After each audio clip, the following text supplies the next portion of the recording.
5 নম্বর part. আজকে যে কয়েক টপিক আছে তার মধ্যে সবচেয়ে ইম্পর্টেন্ট হচ্ছে পার্কিনসন্স ডিজিজ, আর কিছু পার্কিনসন্স প্লাস কিছু বলে এগুলা, দেন হচ্ছে মোটর নিউরন ডিজিজ, ফাইনালি হচ্ছে মেনিনজাইটিস এন্ড এনকেফেলাইটিস। এগুলো থেকে ইউজুয়ালি ফ্রিকোয়েন্টলি কোশ্চেন আসে। ফার্স্ট হচ্ছে ইডিওপ্যাথিক পার্কিনসন্স ডিজিজ। তাহলে প্রথমে আমাদের জানতে হচ্ছে পার্কিনসনিজম কি। তাহলে পার্কিনসনিজম হচ্ছে একটা ক্লিনিক্যাল সিনড্রোম যেখানে কিছু ফিচার্সের কম্বিনেশন থাকে। ফার্স্ট কি থাকে? Bradykinesia, rigidity, tremor and loss of postural reflex. তাহলে চারটা ফিচারকে একসাথে বলা হয় পার্কিনসনিজম। পার্কিনসনিজম বিভিন্ন কারণ হইতে পারে, এর মধ্যে মোস্ট কমন কজ হচ্ছে ইডিওপ্যাথিক পার্কিনসন্স ডিজিজ। তাহলে পার্কিনসনিজম হচ্ছে একটা সিমটমসের কমপ্লেক্স, আর পার্কিনসন্স ডিজিজ হচ্ছে ইডিওপ্যাথিক কজ যেখানে এক্সাক্ট কোনো কজ পাওয়া যায় না। এবং পার্কিনসন্স ডিজিজ হচ্ছে পার্কিনসন্স ফিচারগুলো এটা most common cause. Average age of onset is about 60 years, কারণ এটা হচ্ছে একটা ওল্ড এজের ডিজিজ। ইউজুয়ালি আমরা ইয়ং পেশেন্টের ক্ষেত্রে পার্কিনসন ডিজিজ চিন্তা করি না। It is progressive and incurable with a variable prognosis. Main pathological hallmarks depletion of pigmented dopaminergic neurons in substantia আইরিয়া। তাহলে আমাদের মুভমেন্টের জন্য আসলে ডোপামিনটা খুবই ইম্পর্টেন্ট। পার্কিনসনের কি হয়? এই ডোপামিনার্জিক নিউরন যেটা সাবস্টেশন আইরিয়াতে থাকে এটার অ্যামাউন্টটা কমে যায়। আরেকটা কি হয়? আলফা সাইনিওক্লিন ইনক্লুশনস or লিও বডি ইনক্লুশনস জমা হয় কোথায়? নাইগ্রাল সেলে। তাহলে এই দুটো হচ্ছে মেইন প্যাথোলজিক্যাল হলমার্কস, এটা হচ্ছে পরীক্ষায় সিঙ্গুলার আসতে পারে। তাহলে একটা হচ্ছে ডোপামিনার্জিক নিউরনস ইন সাবস্টেশন আইরিয়া পরিমাণ কমে যাবে, আর একটা হচ্ছে আলফা সাইনোক্লিন ইনক্লুশন বা লিও বডি ডিপোজিশন হবে। ইউজুয়ালি কোথায় হয়? Basal ganglia, brain stem and cerebral cortex. Causes of parkinsonism, তাহলে আমরা বললাম ইডিওপ্যাথিক পার্কিনসন্স ডিজিজ এটা হচ্ছে মোস্ট কমন কজ, 80% পার্কিনসনে এটা পাওয়া যায়। এরপরে মোস্ট কমন হচ্ছে সেরেব্রো ভাস্কুলার ডিজিজ। তাহলে সেকেন্ড মোস্ট কমন হচ্ছে সেরেব্রো ভাস্কুলার ডিজিজ, থার্ড হচ্ছে ড্রাগস। তাহলে এই তিনটা আমাদের জন্য সবচেয়ে বেশি ইম্পর্টেন্ট। ড্রাগস কজের মধ্যে কোনটা কোনটা আছে? Atypical antipsychotic drugs, metoclopramide, chlorpromazine, tetrabenazine, sodium valproate, lithium manganese and MPTP. তাহলে এগুলো সবগুলো এমসিকিউর জন্য লাগবে। সিঙ্গেল টেস্টের জন্য আমাদের ইম্পর্টেন্ট হচ্ছে অ্যান্টিসাইকোটিক ড্রাগস, মেটোক্লোরোপ্রোমাইড, আর হচ্ছে সোডিয়াম ভালপ্রাইট। তাহলে কোন একটা পেশেন্ট সাইকেট্রিক প্রবলেম আছে, এই ড্রাগ খাওয়ার পর তার পার্কিনসনের ফিচার ডেভেলপ করতে পারে, অথবা কোন একটা পেশেন্ট অ্যান্টিমেটিক ড্রাগ মেটোক্লোরোপ্রোমাইড এইটা পর পার্কিনসনের ফিচার ডেভেলপ করতে পারে, অথবা সোডিয়াম ভালপ্রাইটে পারে। তাহলে এগুলো অনেক সিনারিও দেওয়া থাকে, দিয়ে জানতে চাওয়া হয় এটা কি ইডিওপ্যাথিক নাকি ড্রাগ ইনডিউসড নাকি আদার্স কোনো কজ। পরীক্ষার জন্য একটা ইম্পর্টেন্ট টপিক হচ্ছে আদার ডিজেনারেটিভ ডিজিজ যেগুলো আছে, যেমন dementia with Lewy bodies, progressive supranuclear palsy, multiple system atrophy, corticobasal degeneration, Alzheimer's, আর জেনেটিকের মধ্যে হান্টিংটনস আর উইলসনস। তাহলে এইগুলো থেকে খুব ফ্রিকুয়েন্টলি সিঙ্গেল বেস কোশ্চেন আছে, পরে আমাদের ডিসকাশনে আসবে। এরপর পার্কিনসন্স ডিজিজে আমরা কি কি ফিজিক্যাল সাইন পাইতে পারি? তাহলে এগুলো অলরেডি আমরা সবাই জানি, খুবই কমন। তাহলে জেনারেলি পেশেন্টের এক্সপ্রেশনলেস ফেস থাকে, ডিসকোনিয়া থাকে, ফ্লেক্স বা স্টোপ পোস্টার থাকে, পোস্টাল ইনসুলিট থাকতে পারে। গেইটার ক্ষেত্রে আমরা বলছিলাম পার্কিনসন গেট কি হবে? Patient slow to start walking, হাঁটা শুরু করতে সমস্যা হবে, যখন হাঁটা শুরু করবে তখন আবার হাঁটা গতি সাডেনলি বাড়তে থাকবে আস্তে আস্তে। Rapid short stride length tendency to shorten, যেটাকে বলে festination gait. Reduction of arm swing during gait বা during movement, impaired balance on turning. তাহলে এগুলো অলরেডি ডিসকাস করা হয়েছে। ট্রেমরের মধ্যে সবচেয়ে ইম্পর্টেন্ট এবং মোস্ট হচ্ছে রেস্টিং ট্রেমর। তাহলে ট্রেমরটা থাকবে ইউজুয়ালি অ্যাসিমেট্রিক্যাল, এবং ক্লাসিক্যাল হচ্ছে usually first in arm and hand, pill rolling movement থাকে হাতে। May affect legs joints in but not head. তাহলে এটাই ইম্পর্টেন্ট। এরপর আমরা যখন ট্রেমর অন্যান্য কজ করবো তখন এগুলো আসবে।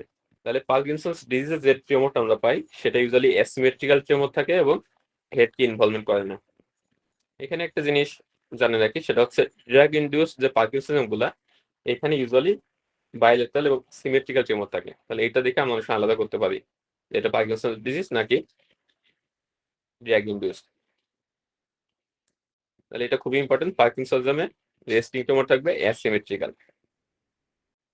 এরপর সেই রিজিডিটি, তাহলে এখানে আমরা যে রিজিডিটি পাই সেটা হচ্ছে কোয়াগুয়েল টাইপ রিজিডিটি। এখানে মাসের টোনটা বেশি থাকে এবং এর সাথে ট্রেমর থাকে, দুইটাকে একসাথে বলা হয় কোয়াগুয়েল টাইপ রিজিডিটি। আর একটা পাওয়া যায় লেট পাইপ টাইপ রিজিডিটি। দেন থাকে হচ্ছে অ্যাকাইনেশিয়া বা ব্র্যাডিকাইনেশিয়া, এবং this is the fundamental features of Parkinson disease. তাহলে পরীক্ষা কোশ্চেন আসতে পারে what is the fundamental feature of parkinsonism বা পার্কিনসন ডিজিজ। তাহলে এটা হচ্ছে কি স্লোনেস অফ মুভমেন্ট। এর পাশে normal findings if abnormal consider other causes. তার মানে এই ফাইন্ডিংস গুলা পার্কিনসন ডিজিজের ক্ষেত্রে সবসময় নর্মাল থাকবে। যদি এখানে কোনো অ্যাবনর্মালিটি পাই তাহলে আমরা পার্কিনসনিজম বাদে, পার্কিনসন ডিজিজ বাদে অন্য কোনো ডিজিজ চিন্তা করবো। কি কি নর্মাল থাকবে? Power, deep tendon reflex, plantar response, eye movement, sensory and cerebellar examination. তার মানে নিউরোলজিক্যাল আমরা যদি এক্সামিনেশন করি, নিউরোলজিক্যাল এক্সামিনেশন আমরা কি কি দেখি? মোটর, সেন্সরি, সেরেবেলার, আর একটা হচ্ছে ক্রেনিয়াল নার্ভ। এগুলাই আমরা নর্মালি মোটর এক্সামিনেশনে করি। তাহলে এই এক্সামিনেশন ফাইন্ডস গুলো সবগুলো নর্মাল থাকবে। যদি এখানে কোনো অ্যাবনর্মালিটি পাই তখন আমরা সেকেন্ডারি কোনো কজ চিন্তা করতে হবে বা আদার্স কোনো ডিজিজ চিন্তা করতে হবে। Clinical features, motor symptoms almost always initially asymmetrical. তাহলে পার্কিনসনের লেট স্টেজে গিয়ে অনেক সময় বাইলেটার হইতে পারে বা সিমেট্রিক্যাল হইতে পারে, তবে ইনিশিয়ালি সবসময় অ্যাসিমেট্রিক্যাল থাকবে। হলমার্ক ফিচার হচ্ছে ব্র্যাডিকাইনেশিয়া, আমি অলরেডি বলে ফেলছি। আমাদের এক্সপ্লেনেশন আগে বলা হয়েছে। এখানে একটা জিনিস important, although postal reflexes are impaired early on the disease, falls tend not to occur until later. তাহলে পার্কিনসন ডিজিজ গুলা ইউজুয়ালি পোস্টাল ইনস্টিটিউট থাকতে পারে, তবে ফলের হিস্ট্রি থাকে না। ভেরি লেট স্টেজে গিয়ে দেখা যায় হয়তো 10 বছর বা 15 বছর পরে গিয়ে লেট স্টেজে পেশেন্টের ফল দিতে পারে। আরেকটা হচ্ছে cognition is impaired in early disease, and if impaired it should trigger consideration of alternative diagnosis such as dementia with Lewy bodies. তাহলে history of fall and loss of cognition এই দুটা ইন্ডিকেট করে পার্কিনসন বাদে অন্য কোনো disease. তাহলে Parkinson ডিজিজে ফল হইতে পারে, কগনিশন হইতে পারে, তবে এটা ভেরি লেট স্টেজে হবে। তাহলে কোনো পেশেন্ট যদি শর্ট হিস্ট্রি অফ পার্কিনসন থাকে, এর সাথে যদি ফলের হিস্ট্রি থাকে বা কগনিশন ইম্পেয়ার্ড হয়, তখন আমরা চিন্তা করবো পার্কিনসন ডিজিজ বাদে অন্য কোনো কন্ডিশন। এবার পেশেন্ট অনেক ধরনের নন মোটর সিগন্যালস থাকতে পারে, এমসিকিউ জন্য একটু দেখে রাখতে পারে। এখানে ইম্পর্টেন্ট হচ্ছে একটা লস অফ স্মেল থাকে পেশেন্টের, তারপর হচ্ছে স্লিপ বিহেভিয়ারাল ডিস্টারবেন্স থাকতে পারে, পেশেন্টের অ্যাংজাইটি, ডিপ্রেশন, অ্যাপাথি, হ্যালুসিনেশন, সাইকোসিস, হাইপারসোমনোসেন্স, ফ্যাটিক, পেইন, স্পেন্টাল ডিস্টারবেন্স, কনস্টিপেশন, সেক্সুয়াল প্রবলেমস, অনেক ধরনের সমস্যা থাকতে পারে। তবে এগুলো ইউজুয়াল ভাবে ভেরি লেট স্টেজে এবং রেয়ার। আর হচ্ছে নন মোটর যে সিমটমস গুলো থাকে, এটা আপনি এমসিকিউর জন্য পড়তে পারেন, তবে এসবি এর জন্য এগুলো হচ্ছে বাদ রাখতে হবে। পার্কিনসন ডিজিজে সিঙ্গেল বেস থাকলে সাধারণত নন মোটর সিমটমস কিছু স্পেসিফিক যে ফিচার গুলো আছে এগুলো সহজে দিবে না। এগুলো যদি সিনারি মেনশন করা থাকে এবং ডিউরেশন অফ হিস্ট্রি যদি শর্ট থাকে, তাহলে সেক্ষেত্রে আমরা অন্য ডিজিজ চিন্তা করবো। একটু পরে আমরা ডিসকাস করবো, তখন আর ক্লিয়ার হয়ে যাবে। পার্কিনসন ডিজিজে ইউজুয়ালি কোনো ইনভেস্টিগেশন দরকার হয় না, আমরা ক্লিনিক্যাল ডায়াগনোসিস করি। তবে যদি আমরা ইনভেস্টিগেশন করতে চাই সেক্ষেত্রে আমরা স্পেক্ট বা পেট স্ক্যান করতে পারি। ম্যানেজমেন্ট, তাহলে ট্রিটমেন্ট ইউজুয়ালি আমাদের পরীক্ষা খুব একটা আসে না পার্ট ওয়ানের ক্ষেত্রে, তবে কিছু কিছু ট্রিটমেন্ট অফ চয়েস বা ইনিশিয়াল ট্রিটমেন্ট গুলো পরীক্ষা আসতে পারে। পার্কিনসন ডিজিজে আমাদের মোস্ট ইম্পর্টেন্ট ড্রাগ হচ্ছে লেভোডোপা। লেভোডোপার ক্ষেত্রে একটা ইম্পর্টেন্ট জিনিস আছে, লেভোডোপা হঠাৎ করে বন্ধ করা যাবে না, বন্ধ করলে এটা ম্যালিগন্যান্ট হাইপারথার্মিয়া করতে পারে। তাহলে এটা অনেক সময় পরীক্ষা সিনারিও দেয়, যখন একটা পার্কিনসন ডিজিজের পেশেন্ট লেভোডোপা খাচ্ছিল, হঠাৎ করে সেটা বন্ধ করে দিচ্ছে, এখন পেশেন্ট প্রেজেন্ট করছে হাইপারপাইরেক্সিয়া, তারপর মাসেল রিজিডিটি, তারপর হচ্ছে অল্টার কনসিয়াস থাকতে পারে এখানে ডায়াগনোসিস কি। তাহলে sudden withdrawal of levodopa can lead to malignant hypothermia. তাহলে এটা একটু মনে রাখতে হবে।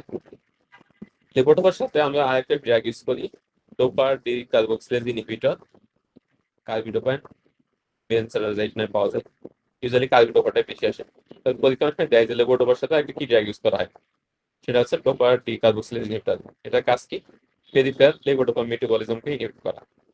তাহলে লেভোডোপা মেটাবলিজম হয় এই ডোপা ডি কার্বক্সিলেজ এনজাইম দ্বারা। তাহলে এর সাথে যদি আমরা ইনহিবিটরটা না দিই, তাহলে এটা পেরিফেরালি ডিরেক্ট মেটাবলিজম হয়ে যাবে এবং সিএনএস এই নার্ভাস ইফেক্টটা থাকবে না। এই কারণে লেভোডোপার সাথে আমরা কার্বিডোপা অ্যাড করে দিই। এবার সে অ্যাডভার্স ইফেক্ট, লেভোডোপা অ্যাডভার্স ইফেক্টটা অনেক সময় দেখে আসতে পারে। Postural hypotension, nausea vomiting may exacerbate or trigger hallucination and abnormal levodopa-specific behavior. Side ইফেক্টে এক্সকিউশন একটু করে থাকে। বাকি যে ড্রাগ গুলো আছে এগুলা ডিটেলস লাগবে না, জাস্ট ড্রাগস গুলোর নাম এবং মেকানিজম অফ অ্যাকশন লাগবে। এরপর আসে ডোপামিন রিসেপ্টর অ্যাগনিস্ট। তাহলে এগুলোকে দুই ভাগে ভাগ করা যায়, একটা হচ্ছে আলগো ড্রাইভ আর একটা হচ্ছে নন আলগো ড্রাইভ। এর মধ্যে পরীক্ষায় বিশেষ আছে আলগো ড্রাইভ অ্যাগনিস্ট। তাহলে এই আলগো ড্রাইভ অ্যাগনিস্ট এগুলো এখন ইউজ করা হয় না, কারণ এগুলো কি করে ফাইব্রোটিক ইফেক্ট আছে।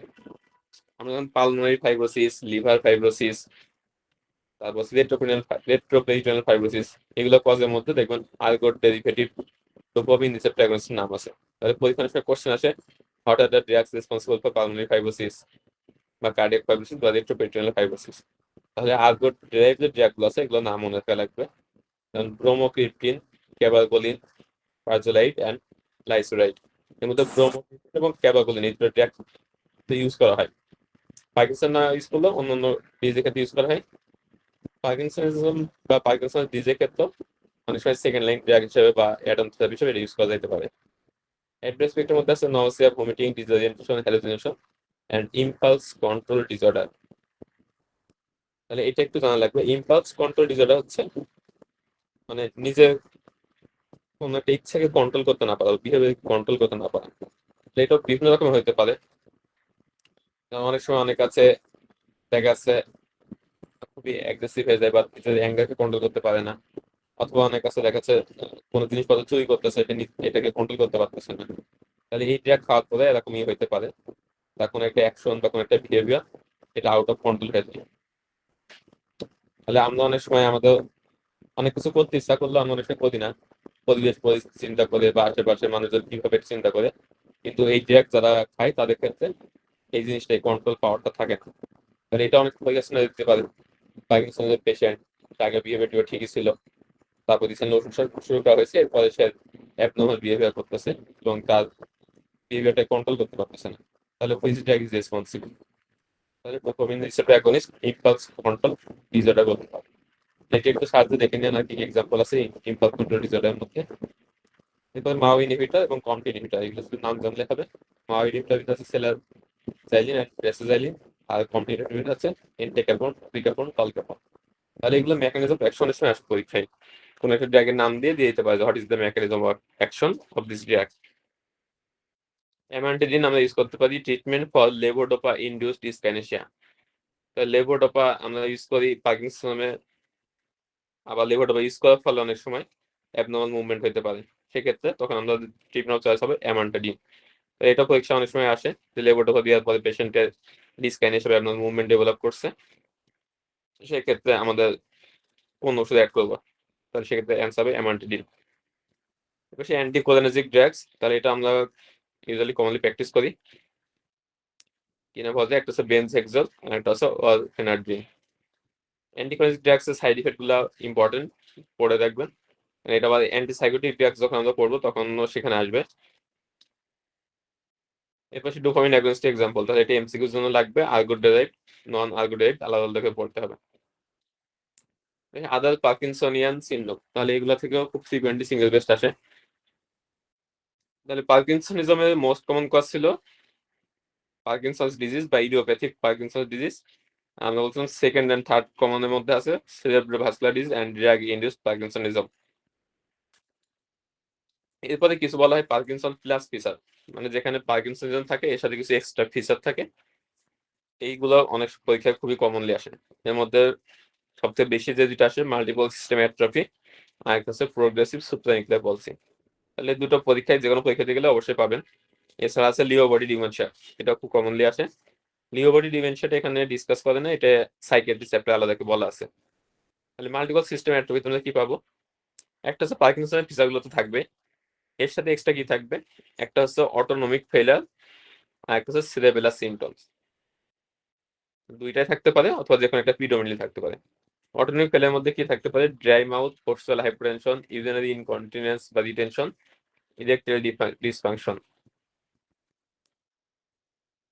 এছাড়া পেশেন্টে কি থাকে? Early falls, postural instability and lack of response to levodopa আর ক্লুজ। তাহলে পার্কিনসন প্লাস যেগুলো বলা হয়, মানে ইডিওপ্যাথিক পার্কিনসন ডিজিজ বাদে বাকি যেগুলো আছে এগুলোর ক্ষেত্রে দুইটা জিনিস কমন। একটা হচ্ছে পোল প্রগনোসিস,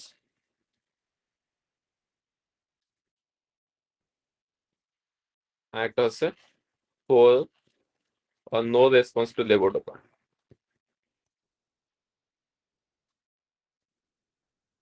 আর একটা হচ্ছে এগুলো ইউজুয়ালি র্যাপিডলি প্রোগ্রেস করে। তাই পার্কিনসন ডিজিজ গুলা ইউজুয়ালি স্লো প্রোগ্রেসিভ থাকে এবং লেভোডোপাতে রেসপন্স থাকে ভালো। কোনো পেশেন্টে যদি ম্যাক্সিমাম ডোজ লেভোডোপা দেওয়ার পরেও যদি দেখা যায় কোনো রেসপন্স করতেছে না, সেক্ষেত্রে আমরা পার্কিনসন ডিজিজ বাদে অন্য ডিজিজগুলো চিন্তা করতে হবে। আর একটা হচ্ছে কি, যদি পেশেন্টটা আর্লি ফল এবং আর্লি পোস্টাল ইনস্টিটিউট থাকে, তাহলে পার্কিনসন ডিজিজের ক্ষেত্রে কিন্তু ফল থাকতে পারে, কিন্তু সেটা হবে অনেক লেট স্টেজে গিয়ে। কোনো পেশেন্টের জাস্ট কয়েক মাসে বা কয়েক বছর হিস্ট্রিতে যদি আর্লি ফল হিস্ট্রি থাকে, পোস্টাল হাইপোটেনশন থাকে বা আদার্স অটোনমিক ফেলার ফিচার থাকে, তাহলে সেক্ষেত্রে আমরা চিন্তা করবো মাল্টিপল সিস্টেম অ্যাট্রফি। আর এর সাথে কি থাকবে? পোর রেসপন্স লেভোডোপা, পেশেন্টের লেভোডোপা খাইতেছে কিন্তু কোনো রেসপন্স করতেছে না। তাহলে তিনটা জিনিস মনে রাখা লাগবে। একটা হচ্ছে early history of autonomic failure, like early falls বা আর্লি পোস্টাল ইনস্টেবিলিটি বা পোস্টাল হাইপোটেনশন। দুই নম্বর হচ্ছে lack of response to levodopa. এই ক্ষেত্রে একই জিনিস হয়, আলফা সাইনোক্লিন নামক প্রোটিনটা ডিপোজিশন হয়। এবার প্রোগ্রেসিভ সুপার নিউক্লিয়ার পলসি, তাহলে এই ক্ষেত্রে পার্কিনসনের ফিচারগুলো থাকতে পারে। এর সাথে পেশেন্টে থাকবে কি? আর্লি ফল থাকতে পারে, কগনিটিভ ইমপ্যারমেন্ট থাকতে পারে। বেশি ইম্পর্টেন্ট হচ্ছে ভার্টিক্যাল গেজ পলসি, তাহলে inability to move eyes up and down voluntarily, specially downward gaze. তাহলে ভার্টিক্যাল গেজ পলসি এর আগে আমরা ব্রেন স্টেম সিন্ড্রোমে পড়ছিলাম যে পেরিনট সিন্ড্রোমের ক্ষেত্রে পাওয়া যায়।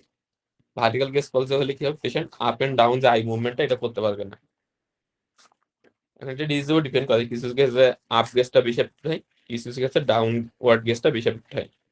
প্রোগ্রেসিভ সুপ্রানিউক্লিয়ার পলসি পেশেন্টগুলো ডাউনওয়ার্ড গেজটা বেশি এফেক্টেড হয়। এর ফলে সমস্যা হবে কি? পেশেন্ট যখন কোনো লেখা বা বই পড়তে যাবে, বই পড়তে গেলে সমস্যা হবে। সিঁড়িতে যখন উঠতে যাবে বা কোনো উঁচু জায়গায় উঠতে যাবে, তখন তার উঠতে প্রবলেম হবে। তাহলে এই ধরনের একটা হিস্ট্রিতে ক্লু দিয়ে থাকতে পারে। তাহলে পার্কিনসনিজমের ফিচার এর সাথে যদি পেশেন্টের যে গেজ পলসি থাকে, ভার্টিক্যাল গেজ পলসি, তাহলে আমাদের ডায়াগনোস হবে প্রোগ্রেসিভ সুপ্রানিউক্লিয়ার পলসি। তাহলে এটাও কিন্তু পরীক্ষায় খুব কমনলি আসে। এটা একটু এক্সেপশন, আগেগুলো ছিল আলফা সাইনোক্লিন প্রোটিন ডিপোজিশন, এটা হচ্ছে টাউ প্রোটিন ডিপোজিশন হয়, এটাকে বলা হয় টাউপ্যাথি। এটার ক্ষেত্রেও does not response to levodopa. তাহলে ক্লিনিক্যাল প্র্যাকটিস হোক, সিনারিওতে হোক, যদি কোনো পেশেন্টের পার্কিনসনের ফিচার থাকে এবং লেভোডোপা রেসপন্স পোর হয়, সেক্ষেত্রে কিন্তু আমাদের এই ডিজিজগুলোর কথা মাথায় রাখতে হবে।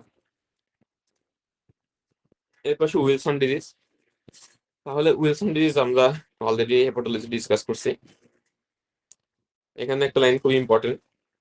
তাহলে পার্কিনসন যে ফিচার গুলো, যে কজ গুলো আছে পার্কিনসন ডিজিজ বলে, এমএসএ, পিএসপি বা প্রোগ্রেসিভ সুপ্রানিউক্লিয়ার পলসি, এগুলো ইউজুয়ালি হয় ওল্ড এজে।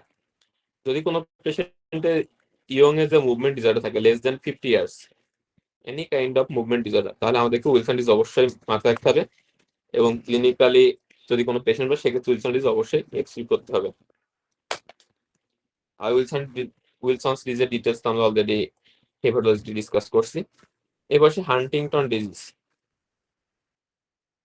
হান্টিংটন ডিজিজের ক্ষেত্রে আমাদের পরীক্ষা কোশ্চেন আসতে পারে কিভাবে? পেশেন্টের একটা নিউরোসাইকিয়াট্রিক ম্যানিফেস্টেশন হিস্ট্রি থাকবে, হয়তো পারে অ্যাবনর্মাল বিহেভিয়ার বা সুইসাইডাল থটস সাথে অ্যাবনর্মাল মুভমেন্ট। অ্যাবনর্মাল মুভমেন্টের মধ্যে কি থাকে, কোরিয়া থাকে বেশিরভাগ ক্ষেত্রে। তাহলে আমরা কোরিয়ার কজ যখন পড়ছিলাম তখন একটা কজ পড়ছিলাম হান্টিংটনস ডিজিজ। এর সাথে কি থাকবে, পেশেন্টের ফ্যামিলি হিস্ট্রি থাকবে, আর একটা অ্যান্টিসিপেশন থাকবে। অ্যান্টিসিপেশনটা খুবই ইম্পর্টেন্ট, এটা দুইভাবে পরীক্ষা আসতে পারে। একটা দিয়ে দিতে পারে যে হান্টিংটন ডিজিজের ক্ষেত্রে ক্যারেক্টারিস্টিক, অথবা সিনারিওতে এটা মেনশন করা থাকতে পারে, দিয়ে বলতে পারে এটা কি বলা হয় বা এই টার্মটা এই নাম কি। অ্যান্টিসিপেশন জিনিসটা কি, there is a younger age at onset and as the disease is passed through generations due to progressive expansion of the repeat. এটা মানে হচ্ছে যত প্রোগ্রেসিভ জেনারেশন যাবে তত সিমটমসটা আগে আগে অ্যাপিয়ার করবে। তাহলে এটা হচ্ছে একটা অটোসোমাল ডমিনেন্ট ডিসঅর্ডার। তাহলে ফ্যামিলিতে এটা ভার্টিক্যাল ট্রান্সমিট হবে, দাদা থাকবে, দেখা যাচ্ছে বাবার আছে, ছেলেরও আছে, মানে first generation second generation third generation সব এফেক্ট হতে পারে। এই জিনিসটা যদি ফার্স্ট জেনারেশন হয় সেক্ষেত্রে দেখা যাচ্ছে দাদা হয়েছে 50 বছর বয়সে বা 40 বছর বয়সে, সেকেন্ড জেনারেশন যখন হবে বাবার ক্ষেত্রে দেখা যাচ্ছে আরো আর্লি অ্যাপিয়ার করবে, মানে 20 বা 25 বছর বয়সে। ছেলের ক্ষেত্রে দেখা যাবে 10 বা 15 বছর বয়সে পেশেন্টের ক্লিনিক্যালি সব সিমটম দেখা দিচ্ছে। তার মানে যত জেনারেশন যাবে ডিজিজটা তত আর্লি অ্যাপিয়ার করবে। এটাকে বলা হচ্ছে অ্যান্টিসিপেশন। তাহলে হান্টিংটন ডিজিজের ক্ষেত্রে এরকম একটা সিনারি দেখতে পারে যে তার দাদা হচ্ছে যে কোনো মুভমেন্ট ডিসঅর্ডার ছিল, তো বাবা ছিল সেটা হয়তো 40 বছর বয়সে ছিল, ছেলের ক্ষেত্রে 20 বছর বয়সে দেখা দিচ্ছে। তো এইটুকু দিয়ে বলতে পারে ডায়াগনোসিস। তাহলে এখানে অ্যান্টিসিপেশন হিসাব থেকে ডায়াগনোস হবে হান্টিংটন ডিজিজ। আর এই পেশেন্টগুলোর ক্ষেত্রে সুইসাইডাল টেন্ডেন্সি থাকে। তাহলে এটা পেশেন্টের সুইসাইডাল টেন্ডেন্সি থাকতে পারে, অথবা প্রশ্ন দেওয়া থাকতে পারে যে তার বাবা বা ফ্যামিলিতে সুইসাইডাল হিস্ট্রি আছে। আর এখানে কেন হয় এটা, due to expansion of trinucleotide CAG lipid in Huntington মতন। তাহলে ট্রাই নিউক্লিওটাইড ডিসঅর্ডার গুলা এটার এক্সাম্পল কিন্তু পরীক্ষায় আসে। একটা আমরা পাইলাম হান্টিংটন ডিজিজ, জেনেটিক্স বলতে গেলে আরো একটা পাওয়া যাবে। এখানে জিনিস কোন জিনিস, সিএজি এই মানে সিকোয়েন্সের রিপিটিশন হয়, আর এপিকটাইড ক্রোমোজোম 4। ক্লিনিক্যাল ফিচার্স আমরা তো অলরেডি বলে ফেলছি, প্রোগ্রেসিভ বিহেভিয়ার ডিস্টারবেন্স থাকবে, abnormal movement, usually Korea and cognitive impairment leading to dementia. Here is always a family history. তাহলে পেশেন্টের ক্ষেত্রে অবশ্যই ফ্যামিলি হিস্ট্রি থাকবে, তবে যেহেতু সুইসাইডাল হিস্ট্রিটাকে অনেক সময় পেশেন্টের ফ্যামিলিতে গোপন করতে পারে, এজন্য এটা বলা হয়েছে this may not always be apparent and can sometimes be considered. তাহলে অনেক সময় দেখা যাচ্ছে পেশেন্টের হিস্ট্রিটা নাও বলতে পারে, তবে সবসময় ফ্যামিলি হিস্ট্রি থাকে। এটা কনফার্ম করবো কিভাবে, বাই জেনেটিক টেস্টিং। এবার সেই সিনারিগুলো একসাথে করার আছে, পরীক্ষা কিভাবে আসে। Features of parkinsonism. পার্কিনসনের ফিচার কি, bradykinesia, rigidity, tremor and forceful instability. এর মধ্যে চারটা থাকতে পারে, অথবা একটা বা দুইটাও থাকতে পারে। তাহলে পার্কিনসনের ফিচারের সাথে যদি পেশেন্টের অটোনমিক ফেলার থাকে অথবা সেরেবেলার সিমটমস থাকে, সেক্ষেত্রে আমরা চিন্তা করবো মাল্টিপল সিস্টেম অ্যাট্রফি। যদি পেশেন্টের ভার্টিক্যাল গেজ পলস থাকে, difficulty in reading or descending stairs, তাহলে সেক্ষেত্রে আমরা চিন্তা করবো প্রোগ্রেসিভ স্টোনিকুলার। যদি পেশেন্টের ভিজুয়াল হ্যালুসিনেশন থাকে তাহলে আমরা ডায়াগনোস করবো Lewy body dementia. Later psychiatry details দেওয়া আছে, এখানে একটু নাই। অ্যালিয়েন লিম ফেনোমেনন বা মায়োক্লোনাস বা অ্যাপটেস্ট থাকলে ডায়াগনোস হবে কর্টিকোভ্যাসাল ডিজেনারেশন। যদি ইয়ং পেশেন্ট হয়, বয়স 50-এর কম থাকে, পেশেন্টের হেপাটিক ইম্পেয়ারমেন্ট থাকে, জন্ডিস বা কেপ রিং থাকে, ডায়াগনোস হবে উইলসন ডিজিজ। যদি পেশেন্টের স্ট্রং ফ্যামিলি হিস্ট্রি থাকে, অ্যান্টিসিপেশন হিস্ট্রি থাকে, সুইসাইডাল হিস্ট্রি থাকে বা নিউরোসাইকিয়াট্রিক ডিস্টারবেন্স থাকে, তাহলে ডায়াগনোস হবে হান্টিংটন ডিজিজ। আর পেশেন্টের টিউমার বা মোটর সিগন্যাল গুলো যদি বাইলেটারাল হয়, আর রিসেন্ট যদি কোনো ড্রাগ হিস্ট্রি থাকে লাইক অ্যান্টি সাইকোটিক বা অ্যান্টিমেটিক, তাহলে সেক্ষেত্রে ডায়াগনোস পার্কিনসন। তাহলে এগুলো সবগুলো পরীক্ষা সিনের জন্য ইম্পর্টেন্ট। কর্টিকোভ্যাসাল ডিজেনারেশন এটা মাঝখানে বাদ পড়ে গেছে। তাহলে এখানে কি কি থাকবে, পার্কিনসনিজম, ডিস্টোনিয়া এন্ড মায়োক্লোনাস। সব থেকে ইম্পর্টেন্ট হচ্ছে alien limb phenomenon, whereby a limb usually upper moves about or interferes with other limb without apparent conscious control. তাহলে পেশেন্টের আমরা ইউজুয়ালি তো আমাদের যে মুভমেন্টগুলো করি লিম্ব মুভমেন্ট, এগুলো তো কনসিয়াসলি করি। এই জিনিসগুলোর ক্ষেত্রে কি হবে, তার যে কোনো একটা লিম্ব নেক্সট তার নিজের কন্ট্রোলে থাকবে না, স্পন্টানিয়াসলি অ্যাক্টিভিটি করবে।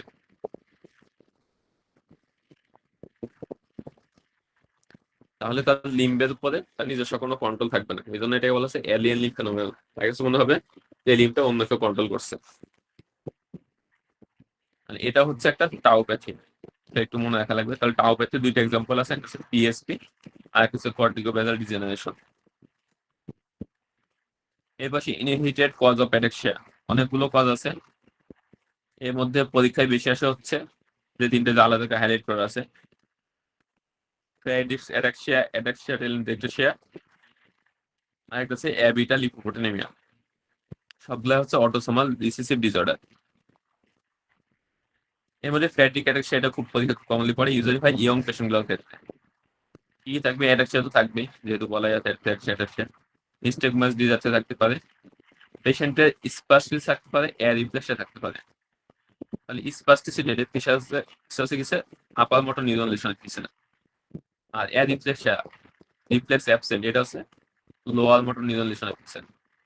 এর সাথে কি আছে? Proprioceptive impairment. প্রোপ্রিওসেপশন কোথা দিয়ে যায়? ডরসাল কলাম দিয়ে। তাহলে পেশেন্টের তিনটা পাইলাম, আপার মোটর নিউরন লেশন আছে, লোয়ার মোটর নিউরন লেশন আছে, সাথে ডরসাল কলাম লেশন আছে। এর সাথে কি আছে? Diabetes mellitus, optic atrophy, cardiac abnormalities. তাহলে এইগুলোর সাথে আমরা অপটিক অ্যাট্রফি যোগ করি, আপার মোটর নিউরন লেশনের ফিচার, লোয়ার মোটর নিউরন লেশনের ফিচার, ডরসাল কলাম লেশনের ফিচার এন্ড অপটিক অ্যাট্রফি, এই সবগুলা ভিটামিন বি12 ডেফিসিয়েন্সি এক্সপ্লেন করা যায়। তাহলে বি12 ডেফিসিয়েন্সি ক্ষেত্রে কিন্তু অপটিক অ্যাট্রফি থাকে, পিরামিডাল সাইন থাকে, রিফ্লেক্স অ্যাবসেন্ট থাকে, বিশেষ করে অ্যাঙ্কেল রিফ্লেক্স, আর একটা কি লস অফ ভাইব্রেশন পজিশন প্রিপসেপশন, এগুলো থাকে। তাহলে এটা পার্থক্য করার হচ্ছে ফ্যাডরিক অ্যাডাক্সিয়া ইউজুয়াল হবে বাচ্চাদের ক্ষেত্রে, আর ভিজুয়াল ডেফিসিয়েন্সি এটা হচ্ছে ভিজুয়াল ডেফিসিয়েন্সি হলো কোনো একটা কজ থাকবে, সেটা হতে পারে গ্যাস্ট্রোটমি ভিসা থাকতে পারে, বা আইলার রিসেকশনের ভিসা থাকতে পারে, বা পেশেন্ট স্ট্রিক ভিজিটের হতে পারে, এবং ইউজুয়ালি হবে একটু অ্যাডভার্টাইজ। তাহলে এই দুইটা ভিসা কিন্তু অলমোস্ট সেম ফাংশন তৈরি হয়। আর একটা আলাদা কথা দিতে পারে, সেটা হচ্ছে পেডিয়াট্রিক একটা পেশেন্টগুলোর ক্ষেত্রে ডায়াবেটিস মেলাইটাস থাকবে, কার্ডিয়াক অ্যাবনরমালিটি থাকবে। তাহলে ক্যালসিয়াম অ্যাটাক্সিয়া আর ভিটামিন ডেফিসিয়েন্সি এই দুটো আলাদা করে শিখতে হবে। এরপর সে অ্যাটাক্সিয়া টেলেনটেক্সিয়া, তাহলে এগুলোর ক্ষেত্রে অ্যাটাক্সিয়া থাকবে, আর কি থাকবে? টেলেনটেক্সিয়া থাকবে। এর সাথে কি থাকে? পেশেন্টরা ইমিউনো ডেফিসিয়েন্সি থাকে, সো রিকারেন্ট ইনফেকশন হিস্ট্রি থাকবে। তাহলে কোনো একটা পেশেন্ট অ্যাটাক্সিয়া আছে, টেলেনটেক্সিয়া আছে, রিকারেন্ট ইনফেকশন হিস্ট্রি আছে, ডায়াগনোস হবে অ্যাটাক্সিয়া টেলেনটেক্সিয়া। আর এদিকে থাকে কমপ্লিকেশন, পেশেন্টের ম্যালিগনেন্সির রিস্ক থাকে বেশি। অ্যাপিটাল ইম্পর্টেন্ট, এটা আমরা গেস্টগুলোতে পড়ে ফেলছি, এটা স্মেল একটা কজ। এখানে স্টার্টেরিয়া থাকে, নিউরোপ্যাথি থাকে, ইম্পর্টেন্ট হচ্ছে এখানে রেটিনাইটিস পিগমেন্টাস থাকে। তাহলে রেটিনাইটিস পিগমেন্টাস হলে এই বেশিরভাগ ইউজুয়ালি মানে রাতে ভিজুয়াল ডিস্টার্ব বেশি হয়, পেরিফেরাল ভিজুয়াল ফিল্ড, ফিজিক্যাল ভিশনের প্রবলেম থাকতে পারে, টানেল ভিশন বলা হয়। তাহলে এই দুইটাই টেলাসোসাইটিসের সাথে রেটিনাইটিস পিগমেন্টাস। আর এখানে ইউজুয়ালি ফ্যাটসগুলোতে ভিটামিন আছে, ভিটামিন এ ডি কে এগুলো ডিফারেন্স হয়। এর মধ্যে বেশি সিগনিফিকেন্টলি ডিফারেন্স হয় vitamin E. Vitamin E deficiency কারণে এই যে দেখলে এটা সেটা বেশি হয়। এরপরে তবে বলা হয়েছে ভিটামিন ই ডেফিসিয়েন্সি, তাহলে ই ডেফিসিয়েন্সি হচ্ছে এটা সে একটা কজ। বাকিগুলো একটা দরকার নাই। মাইটোকন্ড্রিয়াল ডিজিজ, এখান থেকে একটু দেখে লাগবে মাইটোকন্ড্রিয়াল ডিজিজের এক্সাম্পল কি কি আসছে। এটা অবশ্য নিউরোলজিতে একটা বক্স আছে, এখান থেকে মাইটোকন্ড্রিয়াল ডিজিজের এক্সাম্পল পরীক্ষা আসে। এবার কজ অফ অ্যাকওয়ার্ড অ্যাডাক্সিয়া, অ্যাকওয়ার্ড অ্যাডাক্সিয়ার ক্ষেত্রে বেশি পড়ছে ম্যাক্স কল বলে। তাহলে কোন কোন ট্যাগ বলে এটা নাম করে, এটা একদম লিথিয়াম, অ্যান্টি-ইনফ্লেমেটরি একদম ফিনাইটোইড, তারপরে যে পিলেমেন্টিন করে পালবে, হেমাইডার টলুই, লুইনাসে সাইটোসিন, অ্যালাপিনোসাইড। তাহলে কোন কোন ড্রাগ হচ্ছে অ্যাডাক্সিয়া বলে, এগুলো একটু দেখে রাখতে হবে। ড্রাগ ইনডিউস ট্রিউমার, তাহলে এটা ইউজুয়ালি বেশি লাগে হচ্ছে এমসিকিউর জন্য, বুঝতে হবে। এবার তাহলে ক্লিনিক্যালি যেটা অনেক সময় আমরা পাই সেটা হচ্ছে বিটা অ্যাগনিস্ট বা সালবুটামল। তাহলে অনেক সময় পেশেন্ট রেগুলারেশন করার পরে ট্রিউমার দেখতে পারে, নিউটো সালবুটামল। সেটা থিওফাইলিন মুভমেন্ট দেওয়া হয় পেশেন্টটাকে, ট্রিউমার খেতে পারে।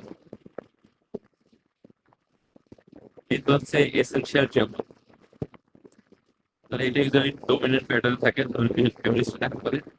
ট্রিউমারটা হচ্ছে bilateral arm tremor, really a test but typical with movement. আর পার্কিনসনিজমটা থেকে এই পার্থক্য পাইলাম। পার্কিনসনিজম ছিল হচ্ছে ইউনিলেটার ট্রেমর, এখানে থাকবে বাইলেটার। পার্কিনসনিজমে রেস্টের ট্রেমরটা বেশি থাকে, আর এখানে আছে রেস্ট ইউজার ট্রেমরটা থাকে না, বেশিরভাগ হয় মুভমেন্টের ক্ষেত্রে। Head and voice maybe involve. পার্কিনসনের যে ট্রেমর সেটা থেকে হেড ইনভলভমেন্ট পাই না। একটা ক্যারেক্টারিস্টিক হচ্ছে tremor involves about 50% of patient with small amount of alcohol. Treatment কি বিটা ব্লকার অ্যান্ড প্রিভিটো। এটা নাম ধরে ফেলে Dystonia specialist আসলে সিম্পলিটি দেখতে পারে। এটা বলছিল যেটা ইম্পর্টেন্ট সেটা হচ্ছে মোটর নিউরন ডিজিজ।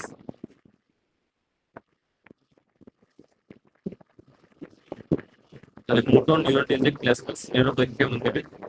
এই ক্ষেত্রে ক্ষেত্রে ইউজুয়ালি আপামোটা নিউরোলাইজ মানে ওয়ান নিউরোলাইজেশন দুইটারই ফিচার থাকে।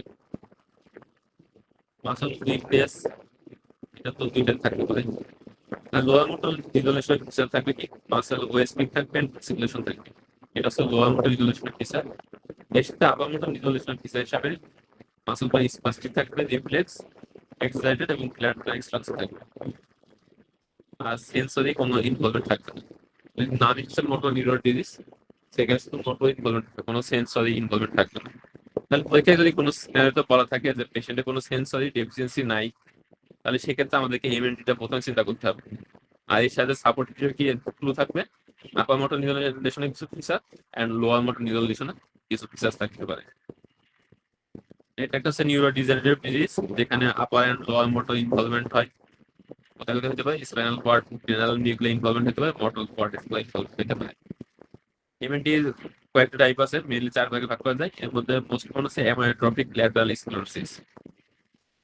তাহলে মোটর নিউরন ডিজিজের মোস্ট কমন কন্ডিশন হচ্ছে both upper and lower motor একসাথে থাকবে। এছাড়া পেশেন্টের আরো কয়েকটা ভ্যারাইটি আছে যেখানে পেশেন্টের পিওর লোয়ার মোটর রেজুলেশন থাকতে পারে, যেমন প্রোগ্রেসিভ মাস্কুলার অ্যাট্রফি। আর pure upper motor neuron resolution feature থাকতে পারে প্রোগ্রেসিভ ল্যাটারাল স্ক্লেরোসিসের। এজ অফ কনসেপ্ট হচ্ছে 65 ইয়ার্স। মানে এটা হচ্ছে ওল্ড এজের ক্ষেত্রে বেশি কমন। তাহলে এজ অফ কনসেপ্টটা খুবই ইম্পর্টেন্ট। একটা ইয়ং পেশেন্ট যদি মোটর নিউরন ডিজিজের ফিচার প্রেজেন্ট করে তাদের ক্ষেত্রে কি চিন্তা করব, একটা বয়স্ক রোগী যদি শুধু মোটর নিউরন ডিজিজের ফিচার প্রেজেন্ট করে তাহলে তাদের ক্ষেত্রে কি চিন্তা করব। এবার সেই clinical features typically presents focally either with limb onset or with bulbar symptoms।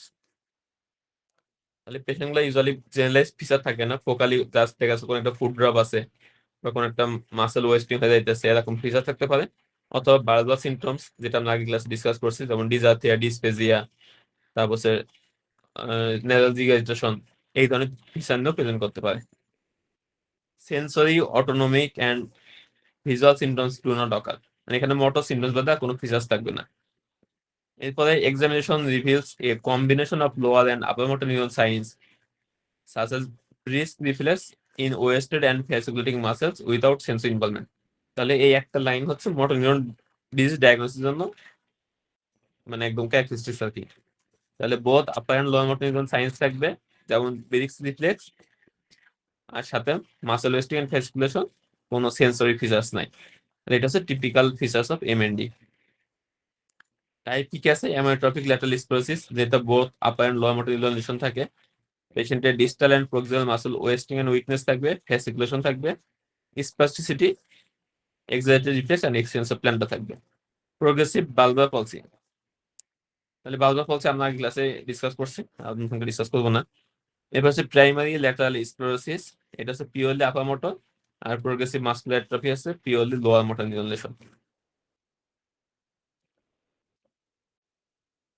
Clinical features of motor neuron disease, তাহলে এটা অলরেডি ডিসকাস হয়েছে। ইউজুয়ালি ওল্ড এজের ক্ষেত্রে হয় after the age of 50 years. সিমটমসের মধ্যে পেশেন্টের মাসল উইকনেস থাকবে, ফ্যাসিকুলেশন থাকতে পারে, তারপর হচ্ছে বালবার সিমটমস থাকতে পারে, কগনিটিভ এন্ড বিহেভিয়ারাল ইমপেয়ারমেন্ট থাকতে পারে, সিমিলার টু ফ্রন্টোটেম্পোরাল ডিমেনশিয়া।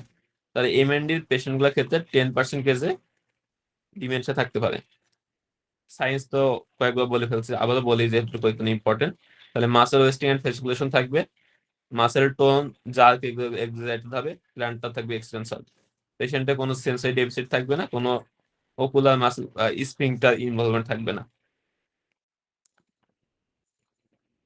ইনভেস্টিগেশনের মধ্যে আমাদের একটা জানলে হবে, কনফার্মেটিভ ইনভেস্টিগেশন হচ্ছে ইলেকট্রোমায়োগ্রাফি বা ইএমজি। এখানে আমরা কি পাবো? Features of widespread denervation and reinnervation. আর বায়োকেমিক্যাল টেস্টের মধ্যে ক্রিয়েটিন কাইনেসটা বাড়তে পারে। তাহলে এখানে বেশিরভাগই আসে কনফার্মেটিভ ইনভেস্টিগেশন, ইএমজি। ট্রিটমেন্টের মধ্যে ইউজুয়ালি সাপোর্টিভ ট্রিটমেন্ট, তবে আমরা একটা ড্রাগ ইউজ করতে পারি, বিশেষ করে অ্যামিওট্রপিক ল্যাটারাল স্ক্লেরোসিসের ক্ষেত্রে। এটা হচ্ছে রাইলুজোল। এটা হচ্ছে গ্লুটামেট রিলিজ অ্যান্টাগনিস্ট, মানে এটা গ্লুটামেট রিলিজকে ইনহিবিট করে। তাদের ড্রাগের নাম এবং মেকানিজম অফ অ্যাকশন এটা পরীক্ষায় আসে। এছাড়া আরো কিছু সিস্টেম আমরা নিতে পারি, যেটা হচ্ছে পেশেন্টের কোয়ালিটি অফ লাইফ ইমপ্রুভ করতে পারে, সার্ভাইভাল বাড়াইতে পারে। এর মধ্যে আছে নন ইনভেসিভ ভেন্টিলেশন, আর এটা হচ্ছে ফিডিং বাই পারকিউটেনিয়াস গ্যাস্ট্রোস্টমি। তাহলে এই দুটো পরীক্ষা অনেক সময় আসে, যে আমরা পেশেন্টের কোনটা হচ্ছে পেশেন্টের সার্ভাইভাল বেনিফিট দিতে পারে বা কোয়ালিটি অফ লাইফ ইমপ্রুভ করতে পারে। এর পাশে মেনিনজাইটিস। তাহলে মেনিনজাইটিস আমরা খুব কমনলি সবাই জানি। পেশেন্টে কি থাকে? ফিভার থাকে, হেডেক থাকে, অ্যান্ড সাইন্স অফ মেনিনজিজম থাকে। এখানে দুইটা সাইন পাওয়া যায়, কার্নিক সাইন অ্যান্ড বুরজিনস্কি সাইন। তাহলে পরীক্ষা খুব একটা লাগে না, এটা প্র্যাকটিক্যাল এফেক্ট লাগে বেশি। তারপর causes of meningitis. Causes of meningitis এমসিকিউর জন্য দেখে নেবেন কোন কোন অর্গানিজম দিয়ে হয়। এখানে বেশি ইম্পর্টেন্ট হচ্ছে নন ইনফেক্টিভ বা স্টেরাইল মেনিনজাইটিস গুলা। তাহলে এই পেশেন্ট গুলোর ক্ষেত্রে রিকারেন্ট মেনিনজাইটিস নিয়ে প্রেজেন্ট করতে পারে।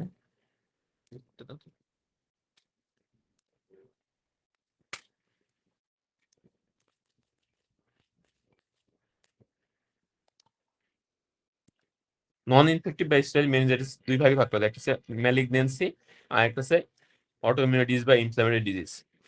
ম্যালিগনেন্সির মধ্যে কি কি আছে? Breast cancer, bronchogenic cancer, leukaemia, lymphoma. Lung cancer পেশেন্টগুলো কিন্তু মেনিনজাইটিসের প্রেজেন্টেশন থাকতে পারে তাহলে। আর ইনফ্লামেটরি ডিজিজের মধ্যে আছে এসএলই, সার্কোইডোসিস এন্ড বেসেলস ডিজিজ। তাহলে এইগুলাই মেইনলি আমাদের মনে রাখা লাগবে। ইনফেক্টিভ কজগুলো এত বেশি পরীক্ষায় ওইভাবে আলাদা করে আসে না। এবার আসি ভাইরাল মেনিনজাইটিস। তাহলে মেনিনজাইটিসের মধ্যে মোস্ট কমন কজ হচ্ছে ভাইরাল মেনিনজাইটিস। তাহলে এগুলো ইউজুয়ালি বিনাইন হয় এবং সেলফ লিমিটিং, কোনো ট্রিটমেন্টের দরকার হয় না। তেমন কোনো কমপ্লিকেশনস বা ফোকাল কোনো নিউরোলজিক্যাল ডেফিসিটও ইউজুয়ালি থাকে না। মোস্ট কমন কজ হচ্ছে এন্টেরোভাইরাস।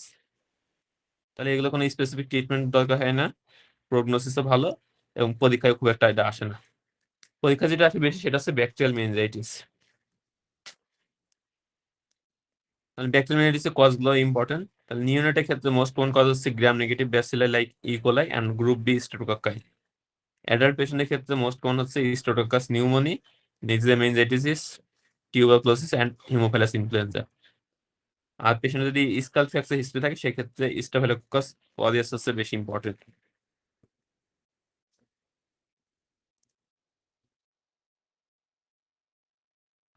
প্যাথোফিজিওলজি এখন দরকার নেই। কমপ্লিকেশনস কি কি কমপ্লিকেশন হতে পারে? হিয়ারিং লস হতে পারে, ক্রেনিয়াল পলসি হতে পারে, হাইড্রোকেফালাস হতে পারে। And obliterative endarteritis may produce secondary cerebral infection. তাহলে এটা অনেক সময় স্যাররা জিজ্ঞাসা করে যে কোনো একটা মেনিনজাইটিসের পেশেন্ট কি স্ট্রোক লাইক প্রেজেন্টেশন হতে পারে কিনা। তাহলে মেনিনজাইটিসে এখানে যে মেনিনজেস থাকে এর মধ্যে ভেসেলস থাকে, এই ভেসেলগুলো ইনফ্লামেশন হয়ে সেখানে ভাস্কুলার অবস্ট্রাকশন হতে পারে, এবং সেখান থেকে সেকেন্ডারি সেরেব্রাল ইনফেকশন হতে পারে, ইনফেকশন হতে পারে, এবং পেশেন্ট স্ট্রোক লাইক প্রেজেন্টেশন হতে পারে। তাহলে এটা স্যারদের খুব ফেভারিট, যে মেনিনজাইটিস পেশেন্টে কিভাবে স্ট্রোক হয়। তাহলে due to obliterative endarteritis. Clinical features আমরা সবাই জানি, পেশেন্টের ফিভার থাকবে, হেডেক থাকবে, সাথে সাইন্স অফ মেনিনজাইটিস থাকতে পারে, ড্রজিনেস থাকতে পারে। Headache, fever, meningism and altered consciousness. পেশেন্টের নেক রিজিডিটি থাকতে পারে, এর সাথে ফটোফোবিয়া থাকতে পারে।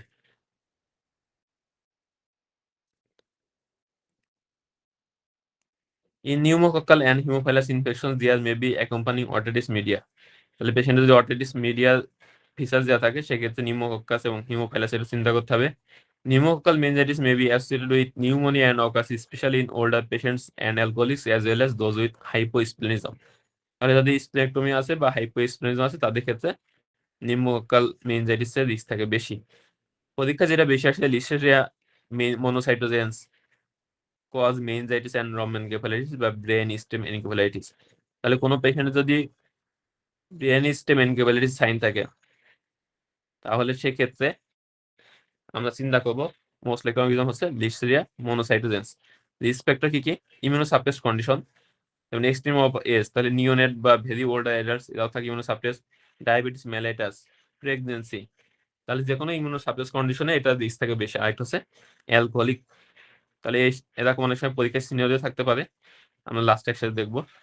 কমপ্লিকেশনস অফ মেনিনগোকক্কাল সেপসিস, তাহলে এটা একটু মুখস্থ করে নিবেন, বুঝার তেমন কিছু নেই। ইনভেস্টিগেশন, তাহলে মেনিনজাইটিসের ক্ষেত্রে আমাদের ফার্স্ট ইনভেস্টিগেশন হবে লাম্বার পাংচার, তবে এর আগে আমাদের এক্সক্লুড করতে হবে যে কোনো মাস লেশন আছে কিনা।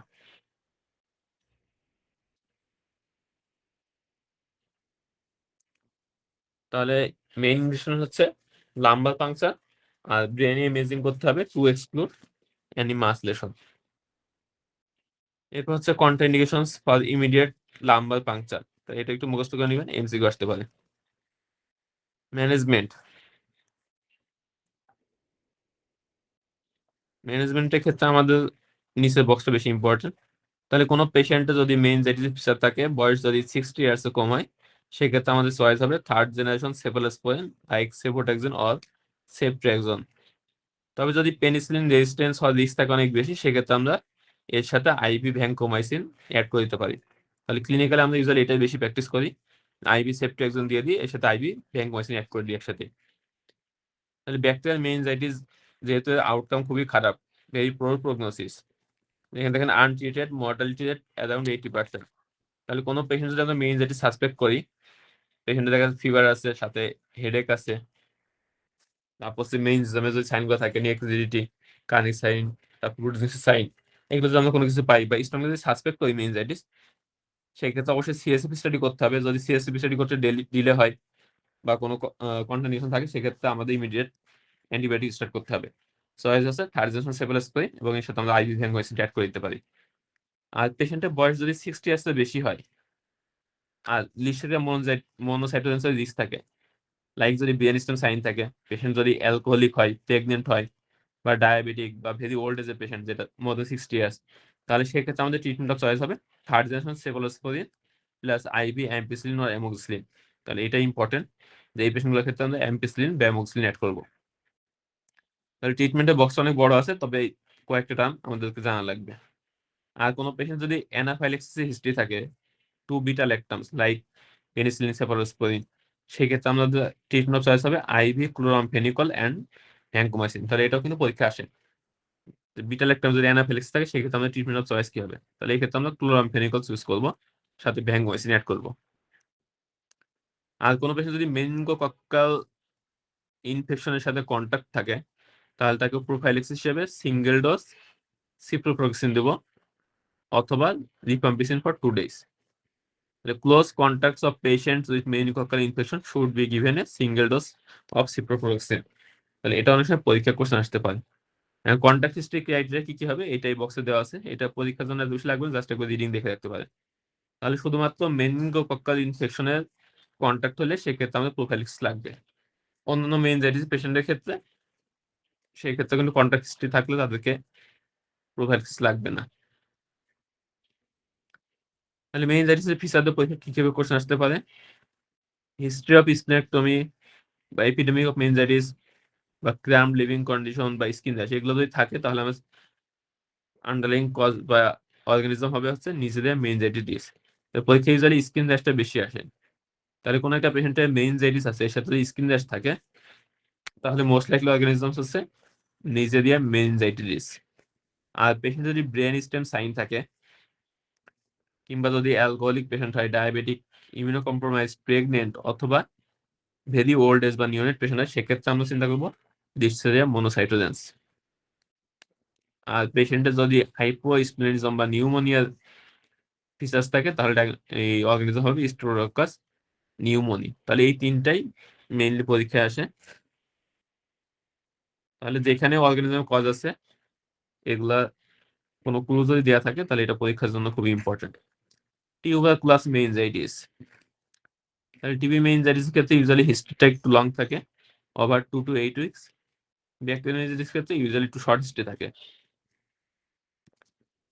সিএসএফ এক্সামিনেশন করলে আমরা কি কি পাবো? প্রোটিন বেশি পাবো, প্রেসার বেশি থাকবে, ডাব্লিউবিসি কাউন্ট বেশি থাকবে এবং প্রিডমিনেন্ট থাকবে হচ্ছে লিম্ফোসাইট। আর একটা জিনিস থাকবে স্পাইডার ওয়েব বা ফাইন ক্লট ফর্মেশন হতে পারে যদি কিছুক্ষণ ফ্লুইড সিএসএফ ফ্লুইডটা রেখে দেওয়া হয়। এন্ড দেন হচ্ছে মার্ক ফল ইন গ্লুকোজ। তাহলে সিএসএফ ফ্লুইডে যদি গ্লুকোজ লেভেলটা কম থাকে তাহলে আমরা চিন্তা করবো bacterial, tubercular or fungal infection. তাহলে ভাইরাল মেনিনজাইটিসে ইউজুয়ালি গ্লুকোজ লেভেলটা কমবে না। এরপরে মানে গ্লুকোজ কমে যেমন ব্যাকটেরিয়া, তারপর হচ্ছে টিবি, আর একটা হচ্ছে ফাঙ্গাল। যদিও টিবিও ব্যাকটেরিয়ার মধ্যে পড়ে তবে এটা আলাদা করে বলা হয় আবার। তাহলে এগুলোকে তো আলাদা করতে হবে। তখন আমরা দেখবো সেল প্রিডোমিনেন্ট সেল কোনটা। তাহলে ব্যাকটেরিয়াল মেনিনজাইটিস আমাদের প্রিডোমিনেন্ট সেল থাকবে হচ্ছে নিউট্রোফিল, আর টিবির ক্ষেত্রে থাকবে হচ্ছে লিম্ফোসাইট, ফাঙ্গালের ক্ষেত্রে লিম্ফোসাইট। দেন টিবি আর ফাঙ্গাল আলাদা করবো আমরা হচ্ছে সিএসএফ প্রেশার দেখে এবং পেশেন্ট ইমিউনো কম্প্রোমাইজ কন্ডিশন আছে কিনা এগুলো দেখে। তারপর টিবি মেনিনজাইটিসের কিছু ক্লিনিক্যাল ফিচার্স আছে, এটা একটু রিডিং দেখে রাখবেন। ফাঙ্গাল মেনিনজাইটিস তাহলে ইউজুয়ালি হয় কাদের ক্ষেত্রে, ইমিউনো কম্প্রোমাইজ পেশেন্টের ক্ষেত্রে, বিশেষ করে পেশেন্টের এইচআইভি ইনফেকশনের হিস্ট্রি থাকে। মোস্ট কমন কজ কোনটা, ক্রিপ্টোকক্কাস নিওফরমান্স। এই পেশেন্টগুলোতে একটা ক্যারেক্টারিস্টিক ফিচার হচ্ছে opening pressure is open very high. আর আদার্স ফাইন্ডিংস যেমন সেল থাকবে প্রিডমিনেন্টলি লিম্ফোসাইট, প্রোটিন বেশি, গ্লুকোজ কম, এগুলো সবই টিবি মেনিনজাইটিসের মতো। তাহলে কোন একটা এইচআইভি পেশেন্ট যদি মেনিনজাইটিস ফিচার প্রেজেন্ট করে এবং তাকে যদি CSF opening pressure very high থাকে তাহলে সেই ক্ষেত্রে আমরা চিন্তা করবো ফাঙ্গাল মেনিনজাইটিস। বাকি ফিচার গুলো সবগুলো টিবির মতনই থাকবে। আর টিবির ক্ষেত্রে ইউজুয়ালি ওপেনিং প্রেশার নর্মাল থাকে অথবা বাড়লো মাইল্ডলি রেজ থাকতে পারে। ইনভেস্টিগেশন ইম্পর্টেন্ট, এখানে আমরা ইন্ডিয়া ইঙ্ক টেস্ট করি এবং ক্রিপ্টোকাল পিসিআর করতে পারি বা ক্রিপ্টোকাল অ্যান্টিজেন টেস্ট করতে পারি। স্পাইনাল এপিডুরাল অ্যাবসেস এত বেশি দরকার নেই। এবার সেই viral encephalitis.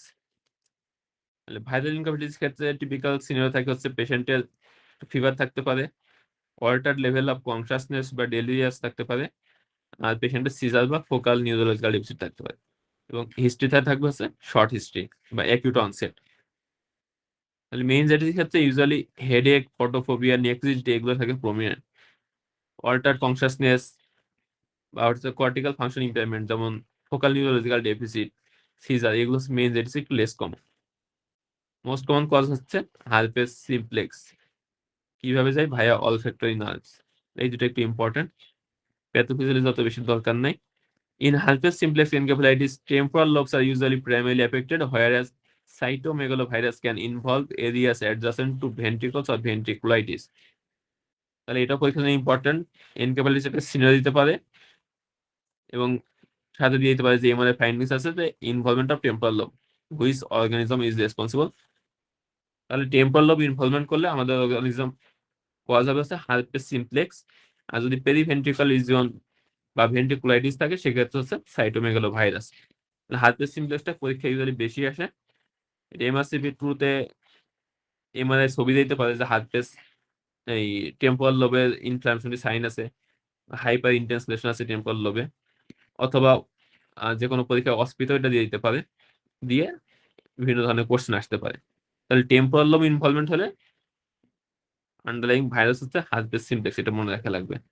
Clinical features, acute onset of fever, headache, focal neurological sign like aphasia or hemiplegia, visual field defects, seizure.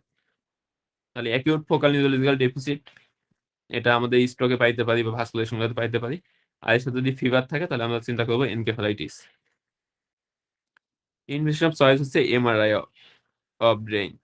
তাহলে মেনিনজাইটিসের ক্ষেত্রে আমাদের মেইন ইনভেশন ছিল হচ্ছে লাম্বার পাংচার, আর আমরা কোনো মাস লেশন আছে কিনা দেখার জন্য ব্রেন ইমেজিং করছিলাম। আর এনকেফালাইটিসের ক্ষেত্রে আমাদের মেইন ইনভেশন হবে এমআরআই অফ ব্রেন, আর এর সাথে আমরা পরবর্তীতে লাম্বার পাংচার করতে পারি। দুইটা ক্ষেত্রে ইনভেশন অফ চয়েসটা different. EEG in herpes simplex virus encephalitis, এটা অনেক সময় পরীক্ষায় আসে। Characteristic periodic slow wave activity in temporal lobe. তাহলে পরীক্ষা অনেক সময় হার্পেস সিমপ্লেক্সের ইজি ফাইন্ডিংসটা চাইতে পারে। ট্রিটমেন্ট অফ চয়েস হচ্ছে acyclovir should be given early to all patient suspected of having viral encephalitis. এটা আবার একটা আলাদা বলা হয়েছে হার্পেস সিমপ্লেক্স ভাইরাস ইনভলভ করে টেম্পোরাল লোবকে, সাইটোমেগালো ভাইরাস হচ্ছে areas adjacent to ventricle or ventriculitis. Brainstem encephalitis আমরা অলরেডি পড়ে ফেলছি। এর পাশে র্যাবিস। র্যাবিস পরীক্ষায় এত বেশি খুব একটা আসে না, র্যাবিস সম্পর্কে আমরা মোটামুটি সবাই কম বেশি জানি। পোলিওমাইলাইটিস এটাও খুব একটা আসে না, জাস্ট রেড এগুলো একটু মারাত্মক, একটু পড়ে রাখতে পারে। Progressive multifocal leukoencephalopathy. তাহলে এটা হচ্ছে এফসিএস খুব একটা আসে না, এমআরসিপিটা একটু আসে। এর ক্ষেত্রে রিস্ক ফ্যাক্টর হচ্ছে একটা হচ্ছে কোনো যদি হেমাটোলজিক্যাল ম্যালিগন্যান্সি বা অন্যান্য ক্যান্সার থাকে, যেমন লিউকোমিয়া, লিম্ফোমা, কার্সিনোম্যাটোসিস অথবা এইচআইভি বা এইডস পেশেন্ট হয়। আর একটা হইতে পারে following organ transplantation and disease modifying drugs for multiple sclerosis, in particular natalizumab. পরীক্ষায় সবচেয়ে বেশি সিনারিও দেখা যাচ্ছে এইচআইভি পেশেন্টগুলোর ক্ষেত্রে। আর একটা হচ্ছে এমএস এর ট্রিটমেন্ট হিস্ট্রি আছে, যেমন নেটালিজুমাবের হিস্ট্রি আছে। রেসপন্সিবল হচ্ছে হিউম্যান পলিওমাভাইরাস জেসি, এটার নামটা একটু মনে রাখবেন। ক্লিনিক্যাল সায়েন্সের পেশেন্ট কি হতে ডিমেনশিয়া পাওয়া যেতে পারে, হেমিপ্যারাইসিস, অ্যাপাসিয়া পাওয়া যেতে পারে, আলটিমেটলি ডেথ হতে পারে। এমআরআই ফাইন্ডিংস হচ্ছে characteristics high signal in cerebral white matter on T2 weighted images sometimes with contrast enhancement. Main কথা হচ্ছে হাই সিগন্যাল ইন্টেন্সিটি থাকবে হোয়াইট ম্যাটারে, আর সাথে হচ্ছে কন্ট্রাস্ট এনহান্সমেন্ট থাকবে। আর মোস্ট অফ দ্য কেসে এইচআইভি বা এইডস এর হিস্ট্রি থাকে। তাহলে এটা হচ্ছে এমআরসিপির জন্য লাগবে, এফসিএস এর জন্য না পড়লে সমস্যা নেই। সেরেব্রাল অ্যাবসেস, সেরেব্রাল অ্যাবসেসের ক্ষেত্রে দুইটা ইম্পর্টেন্ট পয়েন্ট। একটা হচ্ছে পেশেন্টের একটা সোর্স অফ ইনফেকশন থাকবে। এটা হইতে পারে কোনো একটা রিসেন্ট পেনিট্রেটিং ইনজুরি হয়েছে, বা সাইনোসাইটিস আছে, টুথ ইনফেকশন আছে, বা ইয়ার ইনফেকশন আছে, যেমন অটাইটিস মিডিয়া থাকতে পারে, অথবা সেপসিস পেশেন্ট। আর সেকেন্ড হচ্ছে রেজড আইসিভি ফিচার থাকবে। তাহলে একটা সোর্স অফ ইনফেকশন আর raised ICV feature like headache, vomiting, seizure, neurological deficit, তাহলে এই দুইটা যদি একসাথে থাকে সেটাকে ডায়াগনোস হবে সেরেব্রাল অ্যাবসেস। ক্লিনিক্যাল ক্লাস একই কথা আবার বলা হয়েছে। ইনভেশনে আমরা সিটি স্ক্যান করতে পারি single or multiple low density areas which show ring enhancement with contrast and surrounding cerebral edema. তাহলে mass lesion like features with ring enhancement and surrounding edema, তাহলে এটা suggestive of cerebral abscess. Cerebral abscess এবং brain tumour দুটো আলাদা করে একটু কঠিন হয়ে যায়, এমআরআই করলে আমরা একটু সিগনিফিকেন্ট ফাইন্ডিংস পাইতে পারি। তাহলে অ্যাবসেসের ক্ষেত্রে এমআরআই পাওয়া যাবে হাইপার ইন্টেন্স লেশন, ম্যালিগনেন্সির ক্ষেত্রে ইউজুয়ালি পাওয়া যাবে hypointense or variable in case lower than found in abscess. এটা আমাদের পরীক্ষার জন্য লাগবে না, জাস্ট প্র্যাকটিক্যাল লাইফ ওয়ার্ড লাগতে পারে। আমাদের জন্য ইম্পর্টেন্ট হচ্ছে এখানে ব্রেন ইমেজিং করতে হবে, ট্রিটমেন্টের ভিতরে অ্যান্টিমাইক্রোবিয়াল থেরাপি স্টার্ট করতে হবে। এবার হচ্ছে ফিচার্স অফ নিউরোসিফিলিস। নিউরোসিফিলিস এখন খুব একটা পরীক্ষায় আসে না, টেবিস ডরসালিসের ফিচারগুলো একটু দেখতে পারেন। Wasting of dorsal column, optic atrophy, degeneration of sensory neuron. তাহলে ডরসাল কলাম লেশন এবং অপটিক অ্যাট্রফি, এটা আমরা অলরেডি 3টা ক্লাস পড়ে ফেলছি। তাহলে একটা পড়লাম ভিটামিন B12 ডেফিসিয়েন্সি, যেখানে ডরসাল কলাম লেশন হতে পারে, অপটিক অ্যাট্রফি হতে পারে।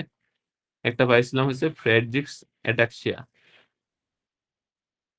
আর এখন পাইলাম হচ্ছে টেবিস ডরসালিস। আরজিল রবার্টসন পিপুল, এটা একটা ইম্পর্টেন্ট কজ হচ্ছে সিফিলিস। তাহলে এই ক্ষেত্রে কি পাওয়া যায়? Irregular small pupil, irregular small pupil. আর এর সাথে কি থাকবে?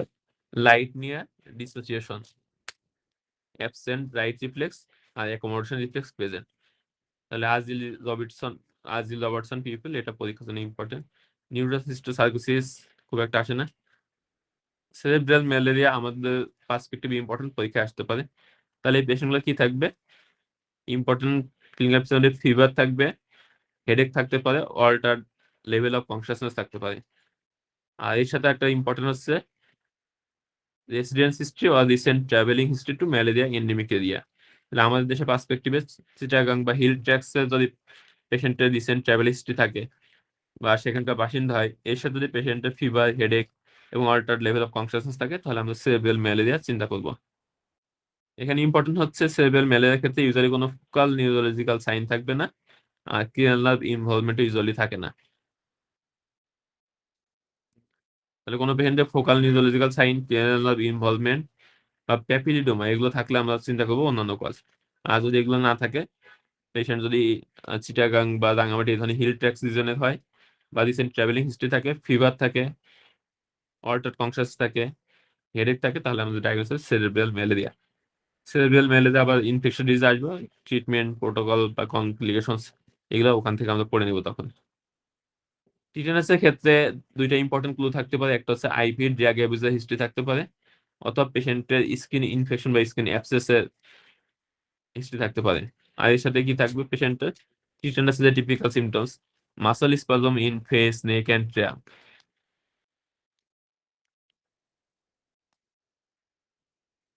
তাহলে এটা হয় কিসের মাধ্যমে, ক্লোস্ট্রিডিয়াম টিটেনি, যেটা পাওয়া যায় সয়েলে। রিস্ক ফ্যাক্টর বা রিস্ক গ্রুপ হচ্ছে গার্ডেনার্স এন্ড ফার্মার্স, যারা মাটিতে কাজ করে, আর একটা হচ্ছে আইভি ড্রাগ অ্যাবিউজার। বিশেষ করে বেশিরভাগ পেশেন্টের ক্ষেত্রে আইভি ড্রাগ অ্যাবিউজার দিয়ে সিনারিগুলো বেশি দেয়। Most important early symptoms is trismus due to spasm, masseter muscle, difficulty in opening mouth and mastication, এটাকে বলা হয় লক জ। তাহলে এটা একবার পরীক্ষায় আসছে যে আর্লি সিমটমস অফ টিটেনাস কি। এছাড়া পেশেন্টে কি থাকে, risus sardonicus, contraction of frontalis and muscles at angles of mouth. এরপর থাকতে পারছে অপস্থোটোনাস, এটা হলে আর্চ ব্যাক। আর একটা কি থাকবে, বোর্ড লাইক অ্যাবডোমিনাল ওয়াল। তাহলে এই স্পেসিফিক ফাইন্ডিংস গুলো এটা অনেক সময় পরীক্ষায় আসে। ট্রিটমেন্ট পরীক্ষার জন্য ইম্পর্টেন্ট, হিউম্যান টিটেনাস অ্যান্টিটক্সিন দেবো আমরা, আইএম অর আইভি। এর পাশে বোটুলিজম। বোটুলিজম হচ্ছে পরীক্ষা সিনার জন্য খুবই ইম্পর্টেন্ট। ইম্পর্টেন্ট ক্লু কি থাকবে এখানেও, আইভি ড্রাগ অ্যাবিউজার হিস্ট্রি থাকতে পারে, অথবা history of taking contaminated sealed or can food. তাহলে সিল্ড ফুড গুলাতে বোটুলিনাম টক্সিন গুলো গ্রো করে বেশি, সরি ক্লোস্ট্রিডিয়াম বোটুলিনাম গ্রোথ হয় বেশি, এবং এগুলো খাইলে তখন বোটুলিনামের রিস্ক থাকে বেশি। এক্ষেত্রে ফিচার থাকবে কি, সাডেন অনসেট থাকবে, difficulty in swallowing ptosis, blurring of vision আর double vision, and descending weakness. কারণ আপার লিম্ব গুলো আগে উইকনেস হবে, তারপর আস্তে আস্তে ডিসেন্ডিং হবে।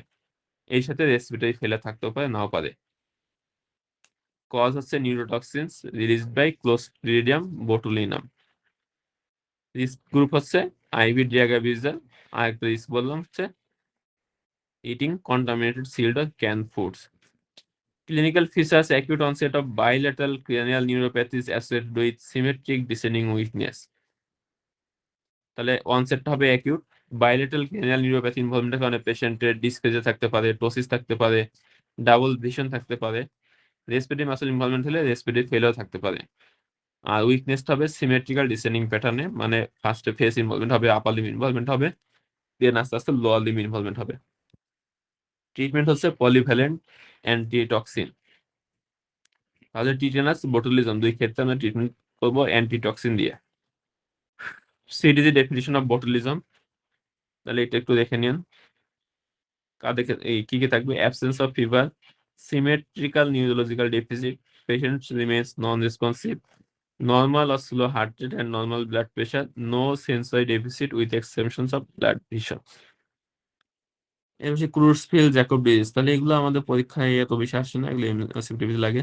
ভ্যারিয়েন্ট ক্রুজফিল্ড জ্যাকব ডিজিজ, এগুলো আমাদের জন্য অত বেশি দরকার নেই, এগুলো যারা ইমার্সিভ দিবেন তাদের জন্য বেশি ইম্পর্টেন্ট। শুধু একটা জিনিস জেনে রাখতে পারেন, ভ্যারিয়েন্ট ক্রুজফিল্ড যে জ্যাকব ডিজিজ যেগুলা, এগুলা হচ্ছে যে টিপিক্যাল ইনভলভ করে ইয়ঙ্গার পেশেন্টদের ক্ষেত্রে। আর একটা টাইপ আছে স্পোরাডিক ক্রুজফিল্ড জ্যাকব ডিজিজ, এটা হয় ইউজুয়ালি অ্যাডাল্টের ক্ষেত্রে। পেশেন্টের নিউরোসাইকিয়াট্রিক সেন্স থাকে, সেন্সরি সেন্স থাকতে পারে, অ্যাটাক্সিয়া ডিমেনশিয়া থাকতে পারে।